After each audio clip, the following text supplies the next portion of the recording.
Boa noite, gente. Tudo bem com vocês? Prazer estar com vocês aqui de novo para a gente falar mais um pouquinho da Palavra de Deus.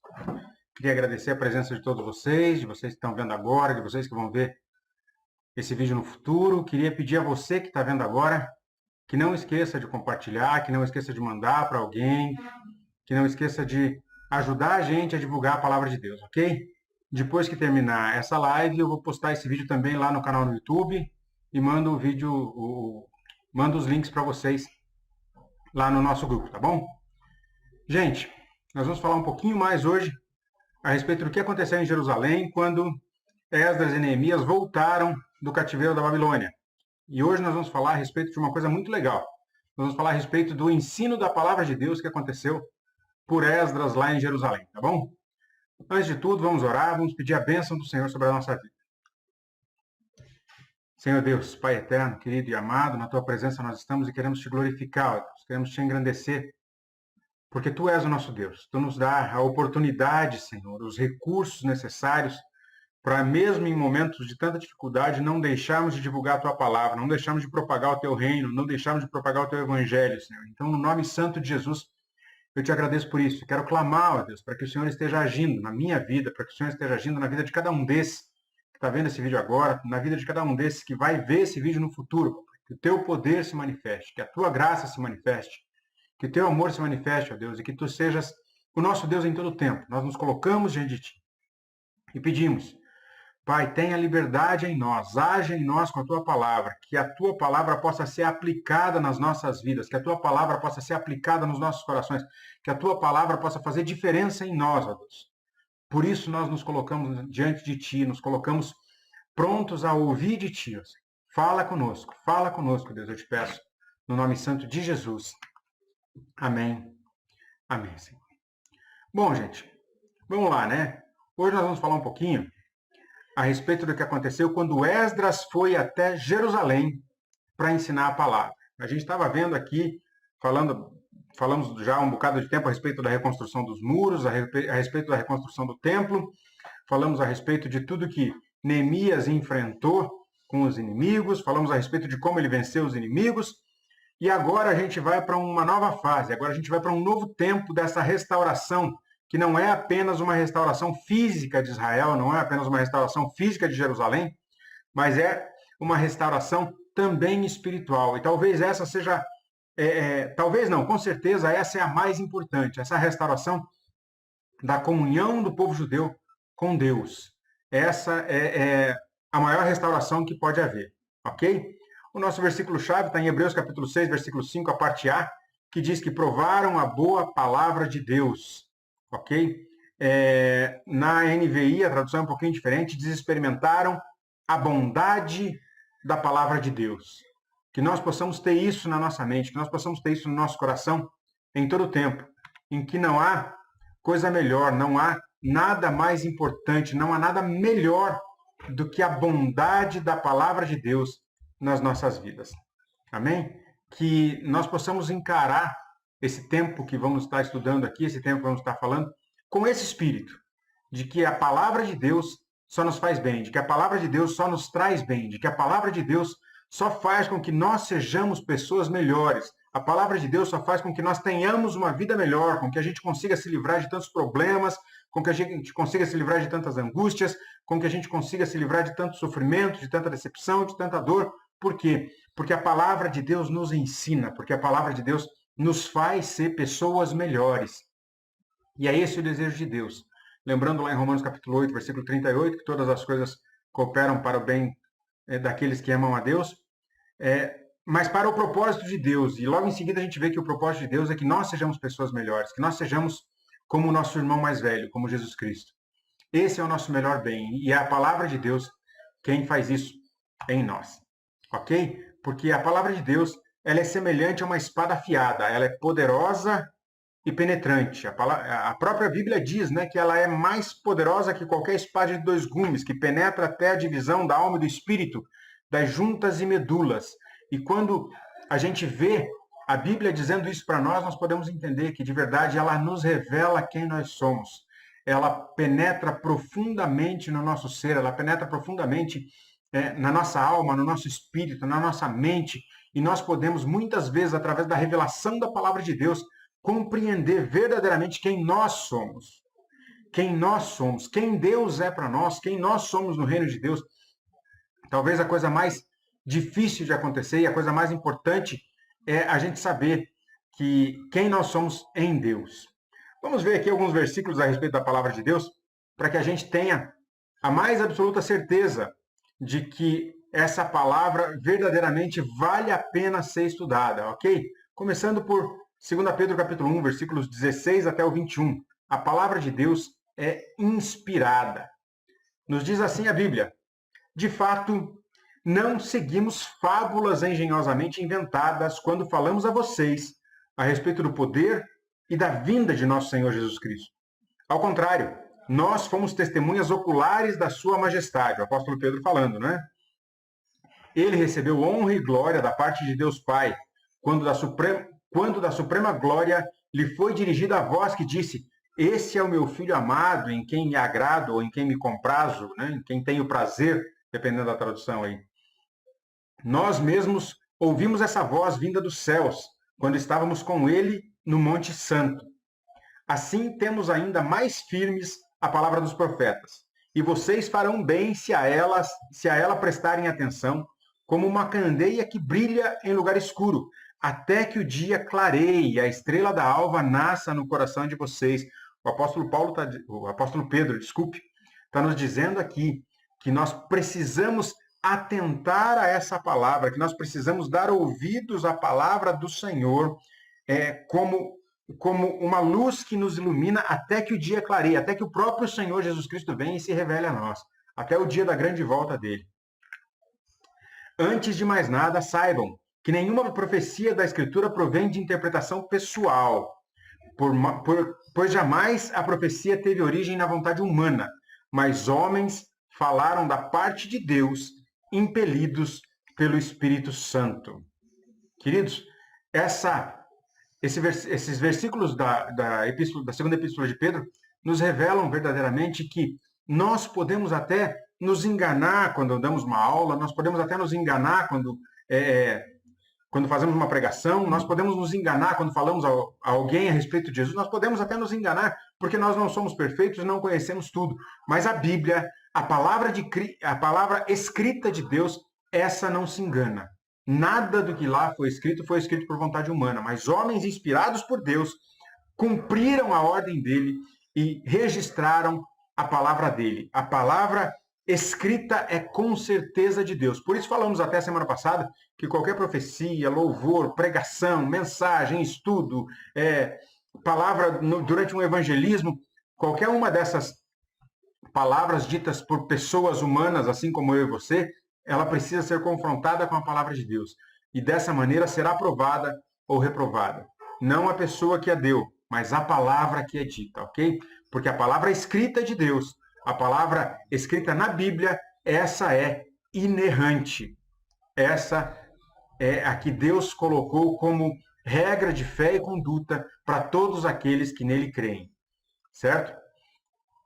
E nós vemos então que a palavra de Deus é digna de confiança também. 1 Reis capítulo 8, versículos 54 ao 61 nos dizem o seguinte. 1 Reis 8, do 54 ao 61. Quando Salomão terminou a oração e a súplica ao Senhor, levantou-se diante do altar do Senhor, onde tinha se ajoelhado e estendido as mãos para o céu. Pôs-se em pé e abençoou em alta voz toda a Assembleia de Israel, dizendo: Bendito seja o Senhor, que deu descanso a Israel, o seu povo, como havia prometido. Não ficou sem cumprimento nenhuma de todas as boas promessas que ele fez por meio do seu servo Moisés. Que o Senhor, o nosso Deus, esteja conosco, assim como esteve com os nossos antepassados. Que ele jamais nos deixe nem nos abandone. E faça com que de coração nos voltemos para ele, a fim de andarmos em todos os seus caminhos e obedecermos aos seus mandamentos, decretos e ordenanças que deu aos nossos antepassados. E que as palavras da minha súplica ao Senhor tenham acesso ao Senhor, o nosso Deus, dia e noite, para que ele defenda a causa do seu servo, a causa de Israel, o seu povo, de acordo com o que precisarem. Assim todos os povos da terra saberão que o Senhor é Deus, e não há nenhum outro. Mas vocês tenham um coração íntegro para com o Senhor, o nosso Deus, para viverem por seus decretos e obedecerem aos seus mandamentos, como acontece hoje. Amém? E a gente vê aqui na dedicação do Templo de Salomão que ele ora a Deus e que ele proclama a fidelidade da palavra de Deus a todo o povo de Israel. Ele declara a perfeição da palavra de Deus, ele declara a fé e a confiança que deve existir na palavra de Deus, porque Deus não falha com nenhuma de suas promessas. Querido, se Deus prometeu, se está escrito na sua palavra, tenha certeza, ele vai cumprir. Se Deus prometeu, se está escrito na sua palavra, esteja certo de que não importa quanto tempo passe, ele vai cumprir. Ele vai cumprir. Porque diferente de mim e de você, que muitas vezes voltamos atrás em alguma de nossas decisões, Deus é total e completamente fiel. Nele nós podemos colocar toda a nossa fé. Nele nós podemos colocar toda a nossa confiança. A palavra de Deus é digna de confiança. E por que ela é digna de confiança? Ela é digna de confiança porque, como dizem em Números capítulo 23, versículos de 18 a 23, Deus confirma a sua palavra. É o próprio Deus que confirma essa palavra. Números capítulo 23, do 18 ao 23, nos diz o seguinte: Então ele pronunciou esse oráculo: Levante-se, Balaque, e ouça-me. Escute-me, filho de Zippor. Deus não é homem para que minta, nem filho do homem para que se arrependa. Acaso ele fala e deixa de agir? Acaso promete e deixa de cumprir? Recebi uma ordem para abençoar, ele abençoou, e não o posso mudar. Nenhuma desgraça se vê em Jacó, nenhum sofrimento em Israel. O Senhor, o seu Deus, está com ele. O brado de aclamação do rei está no meio deles. Deus os está trazendo do Egito. Eles têm a força do boi selvagem. Não há magia que possa contra Jacó, nem encantamento contra Israel. Agora se dirá de Jacó e de Israel: vejam o que Deus tem feito. Gente, esse trecho é tremendo. Esse trecho da palavra de Deus é maravilhoso, porque Balaão tinha sido contratado por Balaque para amaldiçoar Israel. E, no entanto, no momento em que ele abriu a sua boca para tentar amaldiçoar Israel, Deus torce a sua língua, Deus move os seus lábios e ele acaba abençoando. Ele não consegue falar nada contra Israel porque Deus havia feito a promessa, porque Deus havia agido, porque era Deus quem estava tocando a vida de Balaão. Mesmo ele tendo aceitado suborno para tentar amaldiçoar Israel, Deus assim não permitiu. Deus confirmou a sua palavra.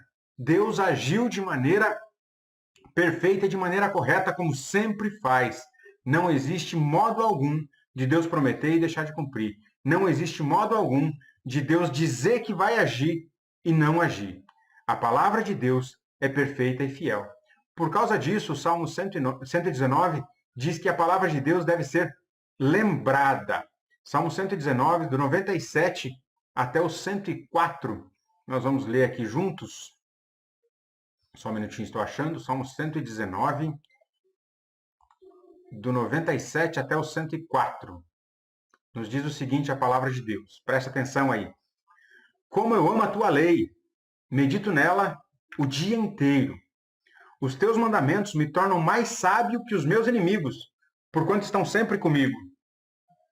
Tenho mais discernimento do que todos os meus mestres, pois medito nos teus testemunhos. Tenho mais entendimento que os anciãos, pois obedeço aos teus preceitos.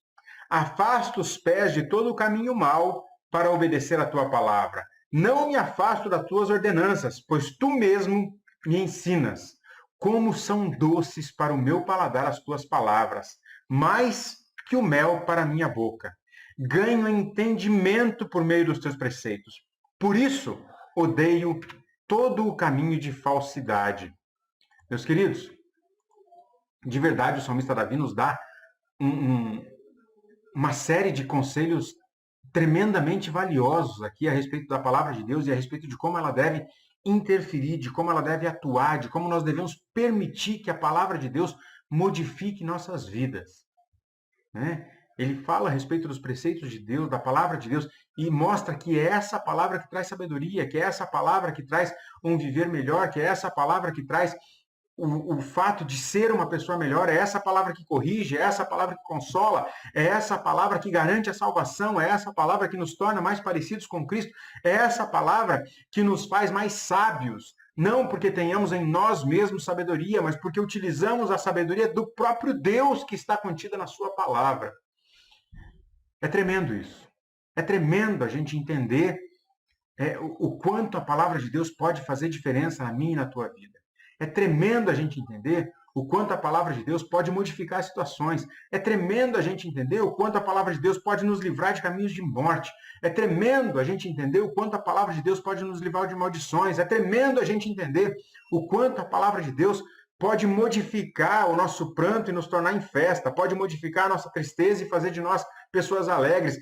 É tremendo a gente entender o quanto a palavra de Deus pode nos transformar de pessoas sofridas, de pessoas angustiadas, de pessoas que temem a derrota, em pessoas vitoriosas, independentemente das circunstâncias. É tremendo quando a palavra de Deus entra nos nossos corações e faz de nós pessoas que vivem por fé e não por vista.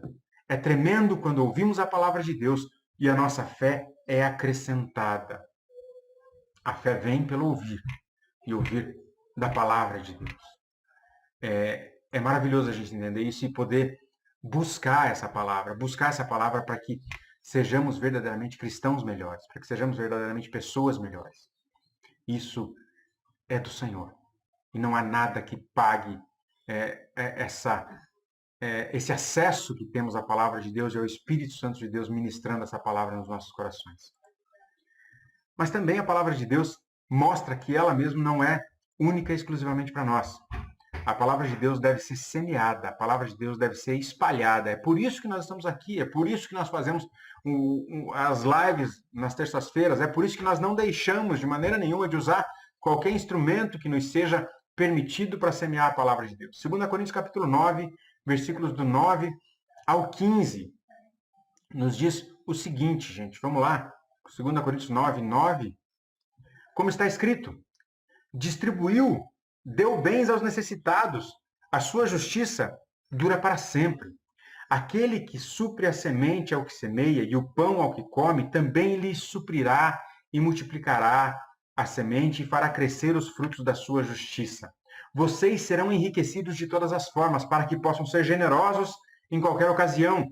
E por nosso intermédio, a sua generosidade resulte em ação de graças a Deus. O serviço ministerial que vocês estão realizando, Paulo falando aos Coríntios aqui, o serviço ministerial que vocês estão realizando não está apenas suprindo as necessidades do povo de Deus, mas também transbordando em muitas expressões de gratidão a Deus. Por meio dessa prova de serviço ministerial, outros louvarão a Deus pela obediência que acompanha a confissão que vocês fizeram do Evangelho de Cristo e pela generosidade de vocês em compartilhar os seus bens com eles e com todos os outros. E nas orações que fazem por vocês, eles estarão cheios de amor por causa da insuperável graça que Deus tem dado a vocês. Graças a Deus por seu dom indescritível. O apóstolo Paulo aqui, falando aos coríntios, gente, a respeito de como eles agiam de acordo com a palavra que tinham recebido. E dessa maneira semeavam no coração dos outros a palavra. Eles não simplesmente falavam da palavra. Eles não simplesmente diziam a palavra, mas eles agiam de acordo com a palavra.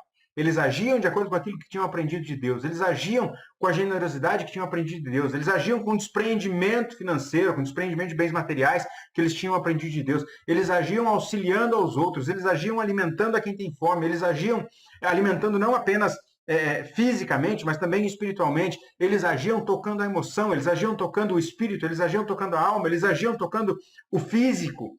É isso que a palavra de Deus nos ensina. É isso que nós devemos semear. Nós devemos semear uma palavra viva, uma palavra não apenas de boca, mas uma palavra de ação. uma palavra que modifica não apenas a minha vida e a tua vida, mas a vida de todo aquele que se dispõe verdadeiramente a ouvi-la e a praticá-la. Essa é a base da palavra de Deus que precisa ser semeada. E essa base de palavra, ela serve também para que sejamos vitoriosos. A palavra de Deus é a base da nossa vitória. Efésios, capítulo 6, versículo 17, diz o seguinte: usem o capacete da salvação e a espada do Espírito, que é a palavra de Deus. A nossa arma de ataque contra todo inimigo é a palavra de Deus. A arma com a qual nós podemos, com a qual nós temos o poder de ferir o inimigo, com a qual nós temos o poder de destruir, de desbaratar as armas das trevas, é a palavra de Deus. A arma com a qual nós temos o poder de modificar a guerra espiritual que travamos todos os dias é a palavra de Deus. A arma que nos garante sermos livres do pecado é a palavra de Deus. A arma que nos garante a salvação em Cristo é a palavra de Deus. A arma que nos garante a vitória contra todo exército maligno é a palavra de Deus. Não existe outra arma. Essa é a espada do Espírito para nós. Essa é a espada do Espírito para todo aquele que crê em Cristo. Essa é a espada do Espírito para todo aquele que deseja verdadeiramente seguir a Cristo. Ok? Tendo dito isso, vamos começar falando a respeito do grande valor do ensino da palavra de Deus. O ensino da palavra de Deus e o seu valor é o assunto que nós vamos tratar nessa lição. Nós vamos ver como o governo da Pérsia, nesse tempo que nós estamos falando aqui, o governo da Babilônia havia caído e havia assumido um novo imperador, o imperador persa, Artaxerxes. Nós vemos aqui como o governo da Pérsia envia um sacerdote, ele envia Esdras até Jerusalém para verificar se a vida dos judeus com Deus andava conforme a palavra de Deus.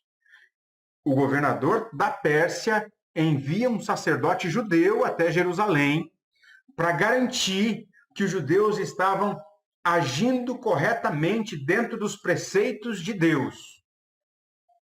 Vocês parem para pensar no tamanho deste acontecimento. O ponto central da nossa lição é que a palavra de Deus ela é eficaz, é que ela verdadeiramente gera frutos naqueles que a ouvem e obedecem. Ok? É disso que nós vamos falar nessa lição. Dessa maneira, vamos começar então dizendo que os judeus eles saem do domínio dos persas. O reino da Pérsia derrotou o reino da Babilônia e os judeus que viviam na Babilônia, que agora não era mais Babilônia, agora fazia parte do Império Persa, ok? Passaram automaticamente para o domínio dos persas. Os judeus que eram servos do Império Babilônico passaram a ser servos automaticamente do Império Persa, que tinha dominado o Império Babilônico. E os judeus logo perceberam que os persas eram mais brandos que os babilônicos. Aqueles que estavam desde o começo, nós estamos na lição 11 já, mas aqueles que estavam conosco na igreja desde a primeira lição vão lembrar que nós falamos a respeito de qual era o modo de agir dos babilônicos. O modo de agir dos babilônicos era gerar uma miscigenação entre os povos. Eles conquistavam os povos e trocavam os povos de lugar. Eles levavam parte do povo como escravos, eles traziam para a terra de um povo outros povos que eles haviam conquistado, e dessa maneira eles faziam com que aqueles povos perdessem a sua identidade, com que aqueles povos perdessem a sua firmeza de caráter nas suas tradições, nas suas origens, nas suas religiões. E isso aconteceu também com Jerusalém, isso aconteceu também com os judeus. E por isso nós tivemos tantos embates aí, que nós já falamos, né, com os samaritanos, que estavam ali do lado, que eram descendentes dos heteus e dos caldeus. Nós tivemos tantos embates com os samaritanos, porque os samaritanos permitiram que a sua religião se misturasse com a religião judia, e os judeus que ficaram em Jerusalém permitiram isso também, e Deus teve que fazer uma purificação que muitas vezes nós consideramos até muito dura, não é? E logo que os persas dominam a Babilônia, os judeus começam a perceber que os persas agem de uma outra maneira, que os persas, ao invés de fazer com que o povo que foi conquistado, com que o povo que foi subjugado perca a sua identidade, eles agem de uma maneira mais branda. Eles eles tentam ganhar o respeito e a admiração dos povos que são seus súditos. E dessa maneira, eles inclusive incentivam os povos que mantenham as suas tradições e os seus costumes. Então, nesse momento da história, nós vemos que o povo persa, que dominou a Babilônia e todos os dominados da Babilônia, é muito mais brando, é muito mais tranquilo de se lidar do que os babilônicos. E aí a gente vê o que acontece, isso aqui, ó. Esdras é enviado a Jerusalém para ensinar a lei de Deus. De qual Deus? Do Deus persa? Não, do próprio Deus judeu. No seu contato com Esdras, que era escriba e sacerdote, o rei persa ficou impressionado com o elevado grau de conhecimento que Esdras possuía da lei do Deus de Israel e quis, junto com seus 7 conselheiros, enviar o Esdras para Jerusalém a fim de conhecer a situação espiritual daqueles que residiam em Jerusalém. Isso está escrito lá em Esdras, capítulo 7, versículo 14. Nós vamos ler aqui, Esdras 7, 14 nos diz o seguinte: você está sendo enviado pelo rei e por seus 7 conselheiros para fazer uma investigação em Judá e em Jerusalém com respeito à lei do seu Deus que está em suas mãos, que está nas suas mãos. Ou seja, o rei persa ficou tão impressionado com o conhecimento de Esdras a respeito da lei de Deus.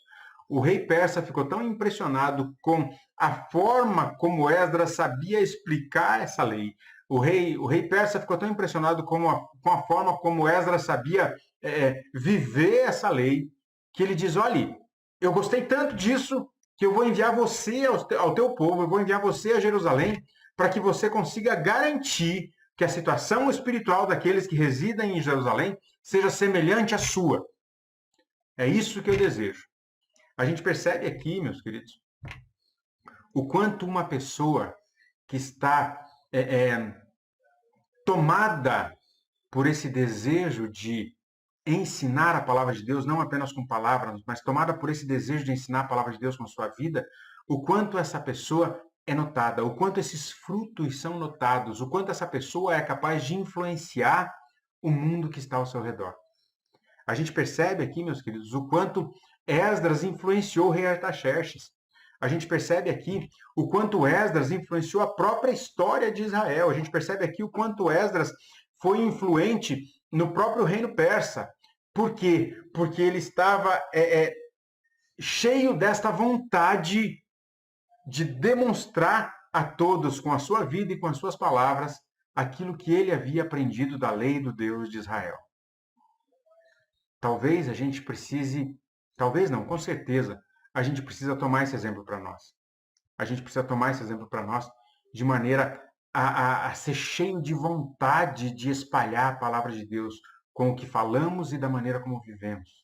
Nós precisamos tomar isso para nós de maneira a ser cheio de vontade de que as pessoas conheçam a palavra que liberta, de que as pessoas conheçam a verdade que liberta, a verdade que salva, de que as pessoas conheçam não apenas o Jesus da história, mas o Jesus que muda a minha história, o Jesus que muda a minha vida. Nós precisamos estar imbuídos de uma tremenda vontade de falar às pessoas a respeito da palavra de Deus e de agir para com essas mesmas pessoas de acordo com a palavra de Deus. É isso que Esdras fez. E quando Esdras fez isso, ele impactou de tal forma o rei Artaxerxes, que o rei Artaxerxes o enviou para garantir que mais pessoas fossem como ele, que mais pessoas pudessem agir como ele, que mais pessoas pudessem conhecer essa palavra como ele. E aí ele não apenas envia Esdras, mas ele envia uma carta junto com Esdras. A importante carta que o rei enviou com Esdras, o rei enviou com Esdras uma carta escrita em aramaico, que está registrada em Esdras, capítulo 7, versículo 12 ao 26. E através dessa carta o rei decretou. Vamos ler lá o trecho, primeiro de 12 a 26, depois a gente vem aqui e acompanha cada um desses tópicos, tá ok? Então, Esdras, capítulo 7, versículos de 12 a 26, nos diz o seguinte: Artaxerxes, rei dos reis, ao sacerdote Esdras, escriba da lei do Deus dos céus, paz e prosperidade. Estou decretando que qualquer israelita em meu reino, inclusive entre os sacerdotes e levitas, que desejar ir a Jerusalém com você, poderá fazê-lo, Você está sendo enviado pelo rei por seus 7 conselheiros para fazer uma investigação em Judá e em Jerusalém com respeito à lei do seu Deus, que está nas suas mãos. Além disso, você levará a prata e o ouro que o rei e seus conselheiros voluntariamente ofereceram ao Deus de Israel, cuja habitação está em Jerusalém. Além de toda a prata e de todo o ouro que você receber da província da Babilônia, como também as ofertas voluntárias do povo e dos sacerdotes para o templo do Deus deles em Jerusalém. Com esse dinheiro, compre novilhos, carneiros, cordeiros e o que for necessário para as suas ofertas de cereal e de bebida, e sacrifique-os no altar do templo do seu Deus em Jerusalém. Você e seus irmãos poderão fazer o que acharem melhor com o restante da prata e do ouro, de acordo com a vontade do seu Deus. Entregue ao Deus de Jerusalém todos os utensílios que foram confiados a você para o culto no templo de seu Deus. E todas as demais despesas necessárias com relação ao templo do seu Deus serão pagas pelo tesouro real. Agora eu, o rei Artaxerxes, ordeno a todos os tesoureiros do território situado a oeste de Eufrates que forneçam tudo o que lhe solicitar o sacerdote Esdras, escriba da lei do Deus dos céus, até 3,5 toneladas de prata, 100 tonéis de trigo, 10 barris de vinho, 10 barris de azeite de oliva e sal à vontade. Tudo o que o Deus dos céus tenha prescrito, que se faça com presteza para o templo do Deus dos céus, para que a sua ira não venha contra o império do rei e dos seus descendentes. Saibam também que vocês não têm autoridade para exigir impostos, tributos ou taxas de nenhum sacerdote, levita, cantor, porteiro, servidor do templo e de nenhum dos que trabalham nesse templo de Deus. E você, Esdras, com a sabedoria que o seu Deus deu a você, nomeie magistrados e juízes para ministrarem a justiça a todo o povo do território situado a oeste do Eufrates, e a todos os que conhecem as leis do seu Deus, e aos que não as conhecem você deverá ensiná-las. Aquele que não obedecer à lei do Deus de vocês, a lei e à lei do rei, seja punido com a morte, ou com o exílio, ou com o confisco de bens, ou com a prisão. Queridos, será que esse rei foi impactado pela palavra de Deus? O que você acha aí? O que você pensa a respeito disso? Que o rei de todo o império, que havia acabado de se tornar o maior império do planeta na sua época, havia subjugado os babilônicos, ele se dobra à vontade de Deus por intermédio da demonstração de sabedoria e de vida de um mestre escriba da lei chamado Esdras. Ele se dobra e diz assim: tudo aquilo que Deus ordenou que seja feito.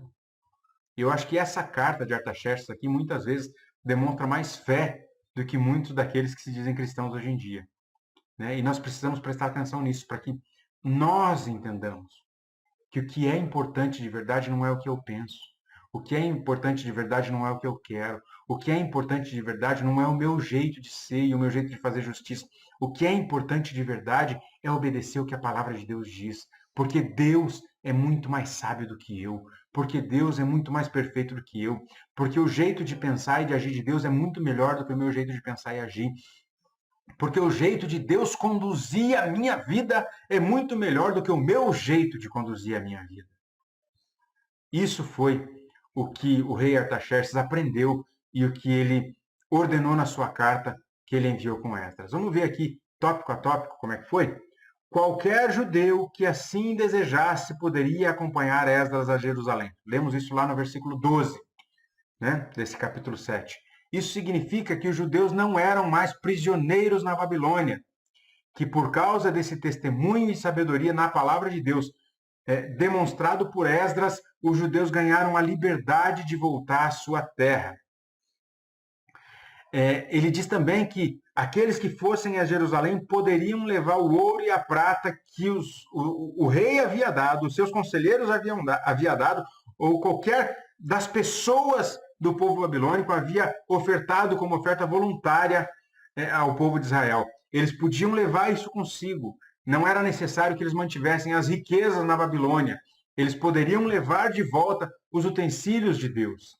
O que mais a gente vê aqui é que os vasos sagrados que ainda estavam na Babilônia seriam restituídos. Se você se lembrar, aqui comigo, você vai ver que Daniel mostra, né, que essa derrota do Império Babilônico para o Império Persa se deu justamente porque o rei babilônico resolveu usar os vasos sagrados, os vasos do templo de Deus, em uma festa para ele. Os vasos que Deus havia consagrado para uso somente no santuário, o rei babilônico resolveu usar em uma festa para ele e os seus.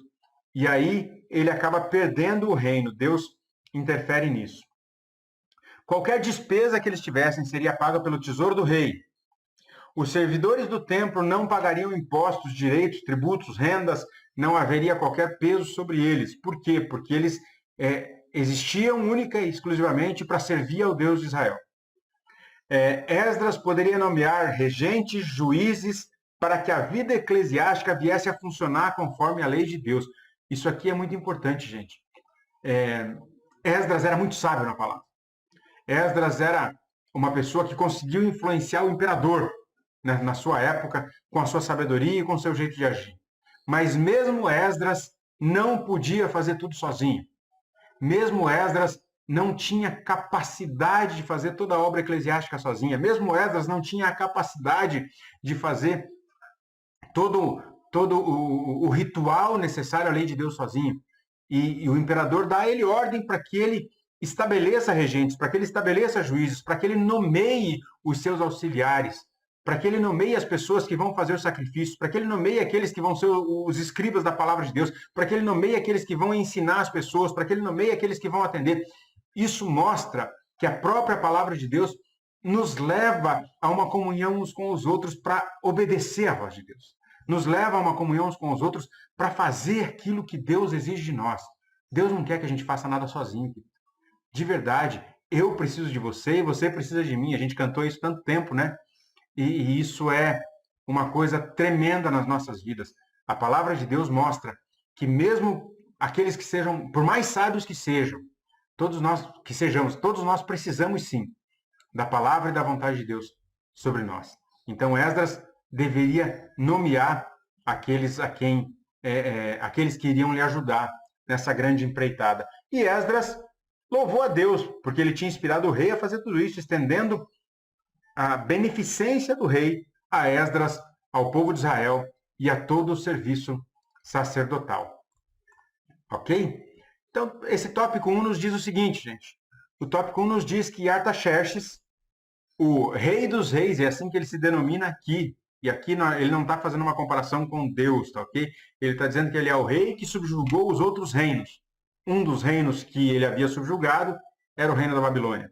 Então, que Artaxerxes, o rei do mundo nessa época, a pessoa mais influente de todo o planeta, envia Esdras para Jerusalém, não para cobrar impostos, não para apregoar o seu Deus, não para apregoar a sua majestade, mas ele envia Esdras a Jerusalém, onde o líder e escriba sacerdotal tem o objetivo de ensinar a lei de Deus ao povo de Deus.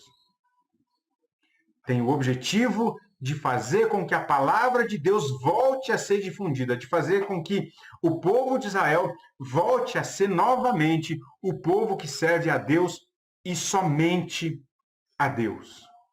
A sinopse do tópico 1 é essa. Não importa a quem estejamos subjugados, Deus tem o coração do rei nas suas mãos para que o rei faça aquilo que lhe apraz, aquilo que apraz a Deus. Ok? Deus é todo poderoso e não existe poder maior que ele. E o desejo de Deus é que nós sejamos obedientes e sensíveis à sua palavra. É isso que temos aqui no tópico 1. Tópico 2. Nós vamos começar aqui falando a respeito da saída de Esdras da Babilônia e da ida dele até Jerusalém, ok? Como é que isso aconteceu? Esdras sai da Babilônia e vai a Jerusalém. Conforme a ordem do rei Artaxerxes, Esdras viajou para Jerusalém acompanhado de um grupo de judeus, alguns eminentes líderes do povo. Isso está lá em Esdras 8:2. Capítulo 8, versículo 2, nos diz o seguinte: dos descendentes de Finéias, de Gerson, dos descendentes de Tamar, de Daniel, dos descendentes de Davi, a Tus. Né? E você vai ver lá uma lista de diversos descendentes que eram... Essa lista continua, ok? O versículo 1 diz que esses foram que saíram com Esdras da Babilônia no reinado do rei Artaxerxes. E essa lista continua mostrando que os líderes das famílias de Israel foram com ele. Ele se recusou da escolta militar que foi oferecida pelo rei para garantir segurança durante a viagem. Esdras e seus companheiros preferiram confiar na segurança de Deus. Assim sendo, jejuaram e oraram para que tivessem uma boa viagem. Esdras capítulo 8, versículo 21. Ali, junto ao canal de Ahava, proclamei jejum para que nos humilhássemos diante do nosso Deus e lhe pedíssemos uma viagem segura para nós e nossos filhos, com todos os nossos bens. Meus queridos, vamos entender o que é que Esdras faz aqui. Ele já tinha a ordem do rei, ele já tinha dinheiro, ele já tinha os bens necessários, ele já tinha o ouro, ele já tinha a prata, ele já tinha uma carta dando passagem para onde ele precisasse, ele já tinha tudo aquilo que, humanamente falando, era necessário para cumprir a palavra de Deus, para cumprir a ordem que Deus havia dado. E aí ele faz o quê? Ele chega, antes de sair, ele chega no meio do caminho e ele diz assim: nós vamos apregoar agora um jejum, nós vamos apregoar agora oração, nós vamos buscar Deus, nós vamos buscar a segurança em Deus. Não basta a ordem do rei, não basta os recursos naturais, não me bastam os recursos humanos. Se eu vou efetivamente cumprir a vontade de Deus, fazer a obra de Deus, e essa obra ela tem uma característica profundamente espiritual, eu preciso da presença do próprio Deus junto comigo. É claro que os recursos humanos são muito importantes. É claro que o dinheiro para fazer a obra de Deus é muito importante. É claro que a sabedoria, o estudo é muito importante. É claro que o conhecimento é muito importante. É claro que a aprovação dos nossos líderes, né? Sejam eles eclesiásticos, sejam eles os nossos líderes civis, é claro que a aprovação deles é muito importante. É claro que nós precisamos disso. Mas isso apenas não basta. É necessário muito mais que isso. É necessário que nós tenhamos a certeza, e falamos disso algumas aulas atrás, é necessário que nós tenhamos a certeza de estar no centro da vontade de Deus. É necessário que tenhamos a certeza de estar cumprindo a vontade de Deus. É necessário que tenhamos a certeza de estar fazendo aquilo que Deus quer, do jeito que Deus quer, no tempo que Deus quer. É isso que nos garante a vitória. É isso que nos faz não temer nenhum inimigo. É isso que faz com que a gente tenha a total e absoluta confiança de que o trabalho vai ser muito bem sucedido. Porque o trabalho não é meu, não depende da minha sabedoria, não depende da minha eloquência, não depende daquilo que eu conheço ou deixo de conhecer, não depende dos meus recursos. O trabalho é do Senhor, e é o Senhor quem dá a vitória. Ok? E Esdras fez isso. Esdras foi e apregoou o jejum e oraram para que tivessem uma boa viagem. E Deus os ouviu e os guardou durante todo o trajeto.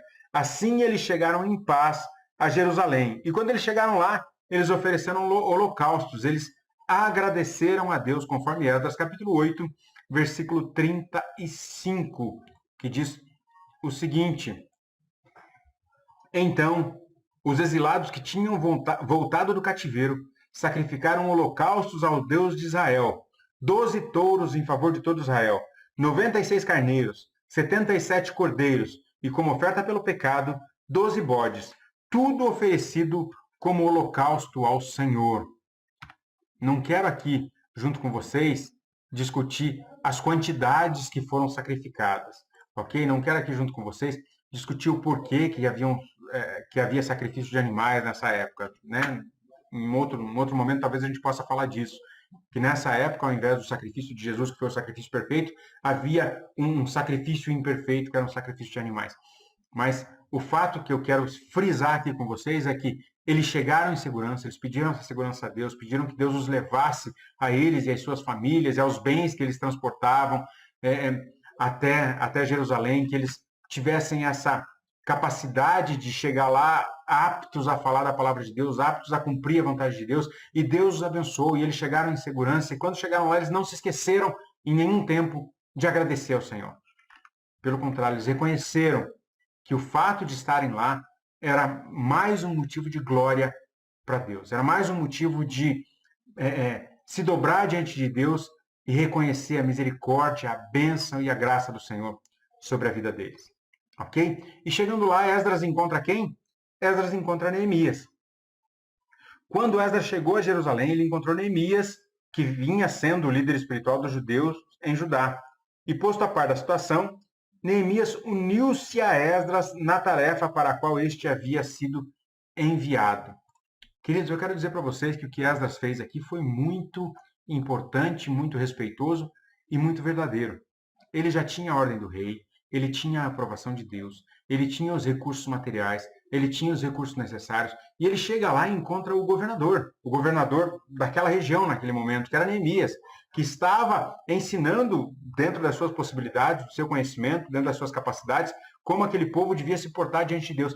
E ele não chega lá atacando Neemias, dizendo, sai daqui que agora é minha vez, sai daqui que agora eu sou o sacerdote, sai daqui porque agora o Artaxerxes me mandou aqui para eu dominar isso aqui. Não é nada disso.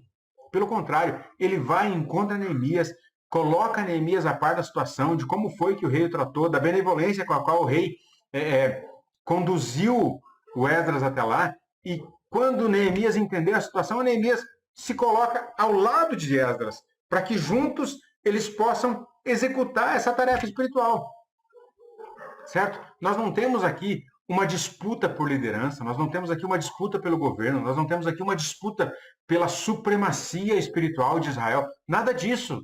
Os dois se reconhecem como servos de Deus, os dois se reconhecem como pessoas que podem se ajudar a glorificar a Deus nessa situação. Ok? Então, dessa maneira, Esdras ensina a palavra ao povo. Na festa dos tabernáculos, no primeiro dia do mês sétimo, houve uma santa convocação. Essa convocação, ela é ordenada por Deus lá no Levítico. A gente percebe que essa convocação já é o começo do cumprimento da liturgia de Israel. Levítico capítulo 23, versículos 34 e 35, nos diz o seguinte: diga ainda aos israelitas, no 15º dia do sétimo mês, começa a festa das cabanas, ou dos tabernáculos do Senhor, que dura 7 dias. No primeiro dia haverá reunião sagrada, não realizem trabalho algum. Pois bem, Esdras chegou lá e disse, olhe, no primeiro dia do sétimo mês nós vamos cumprir a reunião sagrada, a santa convocação. E o povo se ajuntou como um só homem diante da porta das águas, conforme Neemias, capítulo 8, versículo 1, que nos diz que quando chegou o sétimo mês, os israelitas tinham se instalado em suas cidades e todo o povo juntou-se, como se fosse um só homem, na praça em frente à porta das águas, e pediram ao escriba Esdras que trouxesse o livro da lei de Moisés, que o Senhor dera a Israel. Queridos, o que está acontecendo aqui é o seguinte, houve uma convocação. Chegou um escriba, Esdras, ordenado por Deus, liberado pelo governador, pelo rei, né? Chegou esse escriba e ele veio para nos ensinar a palavra de Deus. O que nós vamos fazer? Nós vamos parar tudo, conforme a própria palavra de Deus diz, ninguém trabalha nesse dia e nós vamos para esse culto. Nós vamos para essa reunião, nós vamos para essa santa convocação. Nós vamos lá para ouvir o que Deus tem a nos dizer.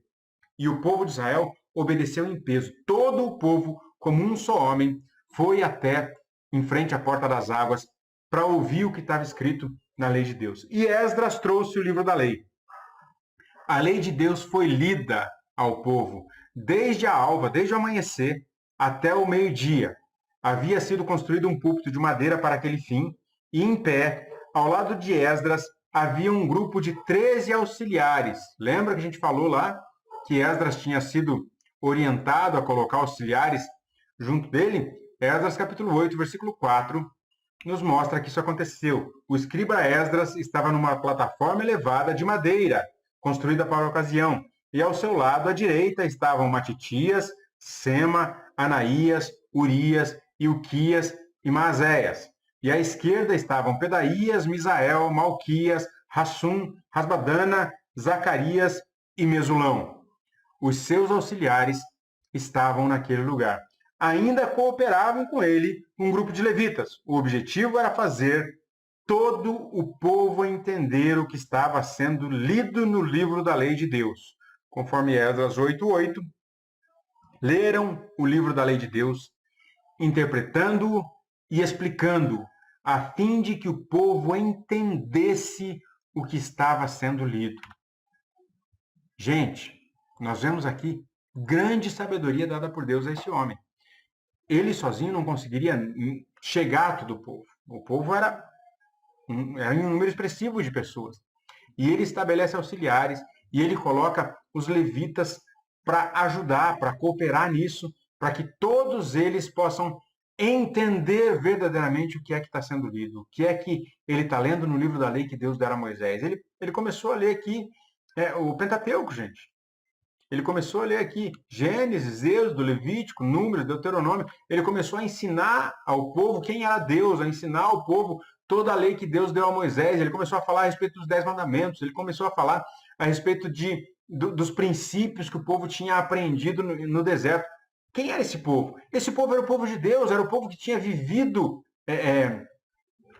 por um tempo na Babilônia, era o povo que tinha se esquecido, que não tinha mais essa tradição de seguir os mandamentos de Moisés, os mandamentos que Deus tinha dado a Moisés. E aí ele restaura isso, ele resgata isso, e ele faz não apenas com que o povo ouça e que entre por um ouvido e sai pelo outro, não, mas ele se preocupa em estabelecer auxiliares, em colocar os levitas no meio do povo, ele se preocupa em enviar as pessoas para que se alguém tivesse alguma dúvida, essa dúvida fosse esclarecida. Ele não se preocupa simplesmente em falar, mas ele se preocupa em como os seus interlocutores estão recebendo essa mensagem, como eles estão colocando essa mensagem dentro dos seus corações e das suas mentes. Essa é uma preocupação justa, essa é uma preocupação válida. Esdras faz com que o povo de Israel finalmente entenda de novo que eles são o povo de Deus, que eles são o povo que Deus escolheu para lhe servir, para lhe agradar, para lhe adorar, para lhe engrandecer. Este é o intuito de Esdras com a leitura da palavra de Deus. E aí acontece o seguinte, gente. O ensino foi maravilhoso. O povo, ao ouvir a leitura, começou a chorar e a lamentar-se. Esdras e Neemias tiveram que intervir, exortando-os para que se alegrassem no Senhor, porque a alegria do Senhor é a nossa força, conforme descrito em Neemias capítulo 8, versículo 10. Vamos ler o versículo lá, para não deixarmos passar aqui. E Neemias acrescentou: podem sair, comam e bebam do melhor que tiverem, repartam com os que nada têm preparado. Este dia é consagrado ao nosso Senhor. Não se entristeçam, porque a alegria do Senhor os fortalecerá. Eles fizeram isso e o povo então foi comer, beber e festejar, porque todos entenderam as palavras que lhes fizeram saber, conforme Neemias capítulo 8, versículo 12.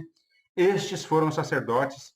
Opa, desculpe, eu peguei o capítulo 12, capítulo 8, versículo 12 aqui. Então todo o povo saiu para comer, beber e repartir com os que nada tinham preparado e para celebrar com grande alegria, pois agora compreendiam as palavras que lhes foram explicadas. Meus queridos, o que aconteceu quando esse povo ouviu a palavra de Deus, a princípio foi um momento de profundo quebrantamento, de profunda tristeza, porque entenderam o quanto haviam deixado Deus de lado, porque entenderam que haviam servido a outros deuses, porque entenderam que tinham perdido a comunhão com o Deus de Israel, porque entenderam que o seu pecado fazia separação entre eles e Israel, e o povo se entristeceu demasiadamente, o povo se pôs a chorar em um quebrantamento tremendo. E aí Esdras e Neemias fazem uma chamada a eles e dizem assim: gente, isso que nós estamos falando não é para vocês ficarem prostrados, isso que nós estamos falando não é para que vocês simplesmente se entristeçam pelo que aconteceu. Essa tristeza é necessária, esse arrependimento é necessário, mas agora é o momento de nos alegrar, porque Deus tem nos dado a oportunidade de voltar a Ele. Deus tem nos dado a oportunidade de agir novamente no reino dele. Deus tem nos dado a oportunidade de ter novamente comunhão com ele. Deus tem nos dado a oportunidade de ser novamente povo dele. Nós temos vivido isso nas nossas terças-feiras de escola bíblica. Tantas e tantas vezes Deus tem nos chamado a atenção. Tantas e tantas vezes Deus tem nos colocado contra a parede. Deus tem nos encurralado com nossas próprias falhas e com nossos próprios erros. Mas ele não faz isso nunca, jamais, em tempo algum, para que fiquemos prostrados. Pelo contrário, ele faz sim para que choremos e nos arrependamos amargamente de nossos pecados, de nossas falhas, de nossos erros, de nossas omissões. Mas ele faz isso com o intuito de que tenhamos a oportunidade de nos voltar a ele e viver novamente com o povo dele e de ser novamente pessoas que glorificam o nome dele naquilo que fala, naquilo que pensa e naquilo que age. É assim que Deus tem feito conosco, assim como Deus fez com o povo de Israel. Terminando o tópico 2, para encerrarmos isso por hoje, gente. Esdras ensina a palavra de Deus ao povo. E por causa desse ensinamento, através desse ensinamento, existe um grande despertamento espiritual. Temos falado de despertamento desde a nossa primeira aula. Temos falado de despertamento espiritual desde que começamos a falar de princípios bíblicos em tempo de crise. Temos falado de despertamento espiritual e dito que desejamos esse despertamento espiritual desde que nós começamos a conversar a respeito disso. Esse despertamento espiritual vem quando nós entendemos a palavra de Deus que nos é pregada. Esse despertamento espiritual vem quando nós entendemos não apenas com a nossa mente, mas entendemos com a nossa mente e com o nosso coração e fazemos com que essa palavra modifique o nosso ser, com que essa palavra tenha a liberdade de mudar quem eu sou. Essa é a ideia, que a palavra de Deus tenha a liberdade de mudar quem eu sou, que a palavra de Deus tenha a liberdade de gerar em mim um grande despertamento espiritual. Que isso possa acontecer comigo e que isso possa acontecer contigo. Né? Na semana que vem nós vamos continuar, nós vamos falar a respeito de que a palavra de Deus deve ser ensinada, não apenas por uma ou duas pessoas, mas por todos nós. Não perca na semana que vem, nós vamos continuar essa mesma lição. Se você recebeu lá no grupo os slides, ok? Pode estudar os slides, pode olhar e nós vamos falar um pouquinho a respeito deles na semana que vem. Não perca, tá bem? Vamos nos despedir nesse momento, vamos orar. Se você tem algum comentário a fazer, tem alguma pergunta a fazer, pode deixar aqui ou pode deixar lá no grupo, lá no canal no YouTube depois, onde eu vou postar esse vídeo também. Tá? Eu vou procurar ler esses comentários. Pode me procurar também, você que está no nosso grupo do VIPs lá, pode mandar a sua pergunta lá, pode mandar o seu comentário lá, não tem problema nenhum. E uma coisa que eu peço encarecidamente a vocês, divulguem esses vídeos. Nos ajudem a divulgar a palavra de Deus, tanto aqui quanto no YouTube. Vai lá, assiste, curte, compartilha. Né? Eu estou começando a entender um pouquinho por que todas as vezes que a gente vê um vídeo, as pessoas dizem curte e compartilha. Por quê? Porque este conteúdo serve para me abençoar, esse conteúdo serve para te abençoar, e esse conteúdo pode servir para abençoar muitas outras pessoas. Não depende só de mim, depende de todos nós juntos como igreja. Amém? Vamos orar. Deus Santo, Deus Eterno, Pai amado e querido, eu quero te agradecer por esse tempo, Senhor. Por esse tempo de estudo da Tua Palavra que tivemos. Quero te agradecer, Senhor, porque o Senhor nos permitiu estar aqui. Porque o Senhor permitiu a cada um desses que está assistindo esse vídeo, esse tempo para assistir esse vídeo, Papai. Essa possibilidade. Então, no nome santo de Jesus, nós te agradecemos por isso e clamamos a Ti, ó Deus. Toma-nos nas Tuas mãos. Que a Tua Palavra não apenas seja algo que gere conhecimento em nós, mas que gere transformação de vida em todo o tempo. Nós nos colocamos diante de Ti e pedimos, Pai, age em nós, tenha liberdade em nós, o Espírito Santo, e faz a Tua vontade. Que a Tua Palavra seja a nossa regra de fé e prática, que a Tua Palavra seja aquilo que nos conduz, ó Senhor, nos nossos relacionamentos enquanto estamos aqui nessa terra. Que o Teu poder se manifeste dessa forma. Nós nos colocamos diante de Ti e pedimos a Deus saúde para aqueles que gostariam de estar neste momento assistindo o vídeo, mas não podem. Pai, nós pedimos que o Senhor esteja restaurando a vida da Dona Vera, Senhora nossa diaconisa. Nós pedimos que Tu estejas tocando a vida daqueles, ó Papai, que gostariam muito de estar aqui, mas não podem nesse momento. Que o Teu poder se manifeste, Pai. Nós pedimos a bênção, a graça, o livramento e a vitória. E nos colocamos na Tua presença dessa maneira, Senhor. Faz isso em nós, ó Senhor, e age para conosco, conforme a Tua grande misericórdia, que é expressa na Tua palavra. Toma-nos nas Tuas mãos, derrama sobre nós o Teu perdão, a Tua bênção, a Tua graça e a Tua presença no nome santo de Jesus.